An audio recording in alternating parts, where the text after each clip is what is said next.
Estas férias leve o observador no bolso. Na praia, no campo ou entre viagens, acompanhe toda a atualidade sem limites.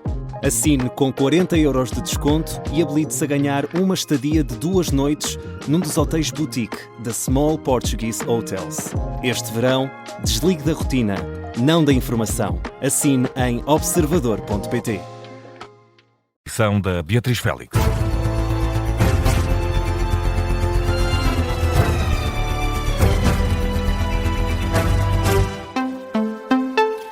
Beatriz, boa tarde mais uma vez. Começamos com o presidente do Irão. Diz que o país está a enfrentar uma guerra total e admite estar preocupado com a economia.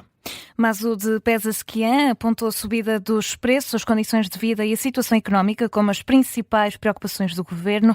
Ora, durante uma conferência de imprensa, o presidente iraniano fala na preocupação desde sempre então com as condições de vida da população iraniana. Para o líder, o aumento dos preços é absolutamente inaceitável. Uma situação que já existia em julho de 2024, quando assumiu o cargo, mas agravou-se esta situação com a guerra que começou a 28 de fevereiro, quando Israel e os Estados Unidos começaram a bombardear o país. Nesta lista de preocupações do presidente do Irão estão também os desequilíbrios que existem em setores como a água, a eletricidade, o gás, o petróleo, também o ambiente, a administração e ainda o sistema bancário. E seguimos, Beatriz, com a Ucrânia. Diz ter atingido 12 navios da frota fantasma da Rússia na última semana. Informação dada pelo Kyiv Independent, que cita forças de sistemas não tripulados da Ucrânia, uns ataques que foram feitos com recurso a drones desde o início da operação. No dia 6 de julho, vários drones ucranianos têm atingido e já atingiram 218 embarcações da frota paralela russa, incluindo 134 no Mar de Azov e 84 no Mar Negro. E a marcar a atualidade nacional, Beatriz, nesta hora mais de 270 bombeiros estão a combater um incêndio de difícil acesso em Carraseda de Anciães.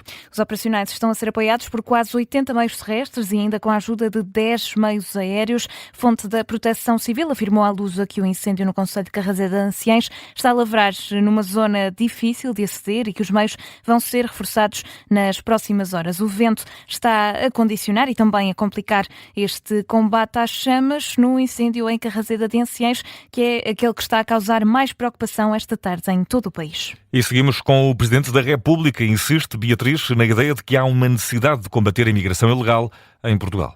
Mas recusou comentar a decisão de enviar para o Tribunal Constitucional o decreto sobre o retorno dos estrangeiros.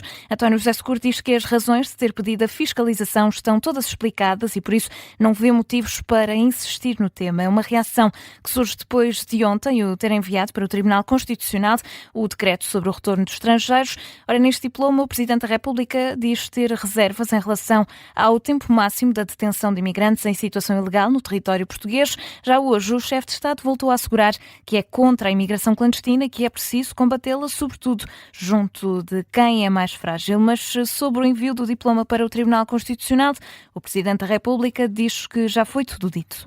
As razões estão todas explicadas na fundamentação que enviei. Nós, como sabe, eu sou contra a imigração clandestina. É preciso combater ferozmente a imigração ilegal. Precisamos de regular a nossa imigração e precisamos defender as nossas fronteiras. E nada disto é incompatível com tratarmos com dignidade as pessoas, designadamente menores e crianças. São explicações de António José Seguro no final da visita às Festas do Povo, em Campo Maior. Esta é uma decisão que também já teve reação do Chega, que fala numa irresponsabilidade política, isto através de um comunicado. Já na Rádio Observador, esta manhã, o deputado do Chega e jurista, Rodrigo Taxa, levanta algumas questões sobre a leitura feita pelo Presidente da República, António José Seguro. Mas alguém que me está a ouvir, considera que com estes fluxos migratórios que a Europa já não consegue absorver, está respeitada a dignidade humana não só de quem vem, como daqueles que já cá estão? Alguém acredita que a dignidade humana é respeitada quando muita gente nesta Europa enfraquecida continua a prometer uma falsa promessa às pessoas de que entrem, que encontrarão uma vida melhor do que aquela que têm, quando nós já não conseguimos dar uma vida melhor aos nossos? Isso é que é a falta de dignidade humana. Rodrigo Taxa, do Chega, ouvido na Rádio Observador, a reagir à decisão de ontem do Presidente da República. Numa nota deixada no site da Presidência, António José Seguro confessa que tem reservas em relação ao tempo máximo de detenção de imigrantes em situação ilegal no território português. E ouvimos também, Beatriz, nesta edição das 7, a Ministra do Ambiente, que garante que a entidade reguladora dos serviços energéticos ainda não justificou o porquê dos combustíveis demorarem mais a baixar do que demoram a subir.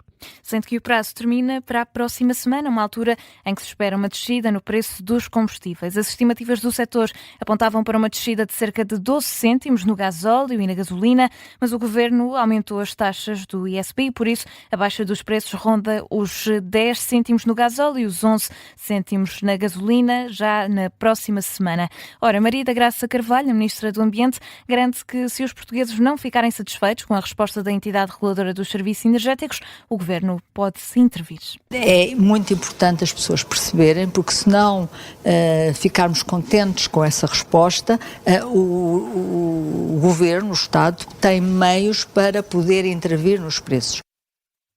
A Ministra do Ambiente, esta tarde em Faro, em registros captados pela CNN. Maria da Graça Carvalho está confiante ainda de que esta descida menos acentuada no preço dos combustíveis se deve aos conflitos na Ucrânia e no Médio Oriente. E ouvimos também, Beatriz, o Secretário de Estado Adjunto e da Educação, que revela que ainda há algumas dezenas de pedidos de avaliação de exames da primeira fase que não estão fechados.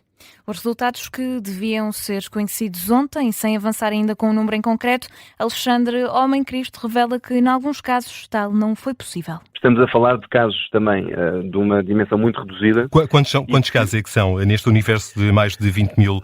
Estamos a falar de algumas dezenas, abaixo de 0,5%. Importa salientar é que qualquer aluno, independentemente do momento em que receba a classificação, ou mesmo, neste caso aqui, a reapreciação, tem igual condição para aceder, enfim, no seu processo de candidatura ao ensino superior e, portanto, todos os prazos para esses alunos contarão a partir do momento em que recebem as suas classificações, portanto, ou as suas reapreciações. Não ficarão impossibilitados de se candidatarem à primeira fase do acesso ao ensino superior? De maneira nenhuma. Sobre as razões que impediram a divulgação destas reapreciações, Alexandre Homem Cristo avança com alguns exemplos. Por exemplo, faltar algum item, ou pelo menos faltar alguma folha, ou haver alguma necessidade de rever a digitalização, mas em maior parte dos casos estamos a falar de situações mais administrativas, que é algum elemento da documentação que não estava devidamente submetido, ou mesmo submissões tardias. Por exemplo, houve até escolas que sinalizaram ao Júri Nacional de Exames terem, por lapso, não enviado as reapreciações para o júri. No caso dos exames nacionais, o Secretário de Estado Adjunto e da Educação revela que também há casos pontuais de atrasos na divulgação das notas, nada que impeça, no entanto, uma avaliação global positiva da segunda fase dos exames. E no desporto, na volta a Portugal, Língel Linares venceu a terceira etapa.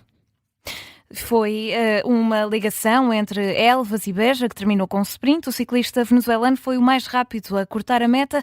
Rui Oliveira foi quinto nesta ligação de mais de 180 quilómetros e ainda nesta ligação manteve a camisola amarela. Amanhã, a nova etapa da Volta a Portugal vai ser a quarta e que vai terminar com a primeira chegada em alta na Torre da Serra da Estrela. No futebol, o treinador do Porto quer entrar com o pé direito no campeonato. Francesco Farioli fez ao início da tarde a antevisão da partida de amanhã frente ao Alverca, onde Beatriz já falou do título.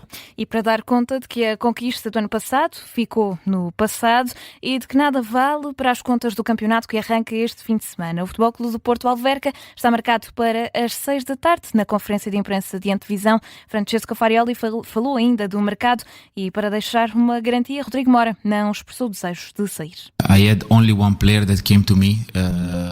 Tive apenas um jogador que veio ter comigo questionando-me sobre a possibilidade de sair.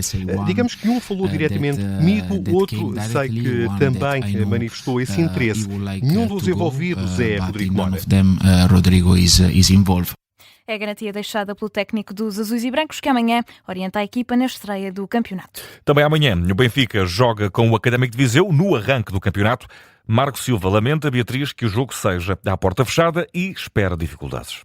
O Clube da Luz vai apadrinhar este regresso do Académico de Viseu à Primeira Liga, num jogo que está marcado para as 8h30 de amanhã. E que vai ter relato em direto aqui na Rádio Observador, uma emissão especial que vamos abrir um pouco antes para acompanhar também a estreia do Futebol Clube do Porto frente ao Alverca. As notícias estão de regresso à antena da Rádio Observador às 7h30, também com edição da Beatriz Félix. Um abraço, Beatriz. Até já. Até já.